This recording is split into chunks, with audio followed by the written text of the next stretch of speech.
Christophe Hague. Bonjour Jean-Philippe. Professeur EM Lyon Business School, cofondateur de Génération QE.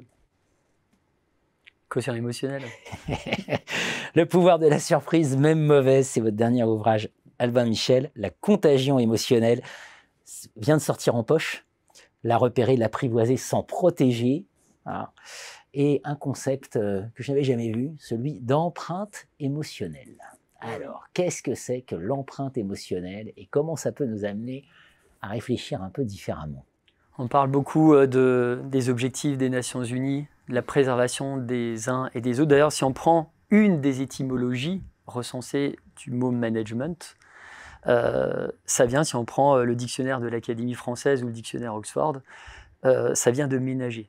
Et ménager, ça veut dire prendre soin de soi, mais également d'autrui. Et on est quand même dans une société très individualiste, très autocentrée, très narcissique, où voilà, on fait l'effort de prendre soin de soi, mais souvent on oublie de prendre soin d'autrui. Donc moi, je me suis intéressé notamment à ces personnages que j'appelle les enflures toxiques, qui sont des pollueurs en fait psychiques. Hein, il y a des personnes qui balancent comme ça des bouteilles de plastique à la mer. Il y a d'autres personnes qui produisent voilà, des vacheries, placent l'autre ni vu ni connu. Ni vu ni la petite connu. Vacherie, quoi, la petite voilà, mais saloperie. juste pour imposer un point de vue, pour contraindre l'autre, etc. On en a tous en tête des comme ça. Et donc, Luther King avait un rêve. Moi, j'en ai un à ma plus petite échelle, c'est de réduire de manière significative le nombre d'enflures toxiques dans notre société.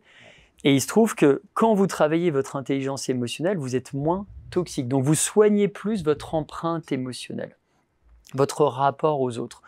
Et c'est les traces, si je vous résume, ce sont les traces qu'on laisse sur les autres en jouant sur l'émotion, délibérément ou inconsciemment d'ailleurs. Et cette trace, quand on fait l'effort, généralement c'est vers la cinquantaine, de regarder dans le rétroviseur de sa vie, et qu'on constate que cette trace-là, elle est pas belle, elle est poisseuse, elle est dégoûtante, là, ça altère directement notre estime de soi, notre confiance en soi, et ça peut nous faire psychiquement dérailler.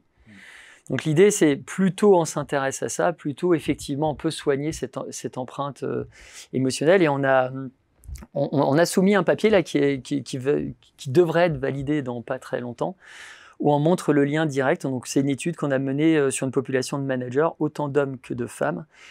On a testé leur niveau d'intelligence émotionnelle, donc leur capacité à comprendre, gérer et réguler les émotions pour produire un comportement adaptatif.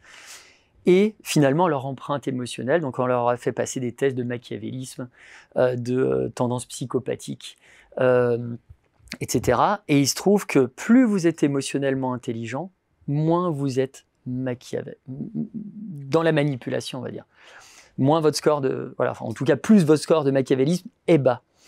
Et ça, c'est quelque chose d'intéressant parce que si on veut à un moment aller identifier et quelque part repérer le loup dans la bergerie, dans nos organisations, passons peut-être des tests d'intelligence émotionnelle, non seulement pour les repérer, mais peut-être après, dans un T2, pour les prendre en main, les accompagner et développer les compétences émotionnelles pour réduire finalement leur empreinte émotionnelle négative sur l'organisation.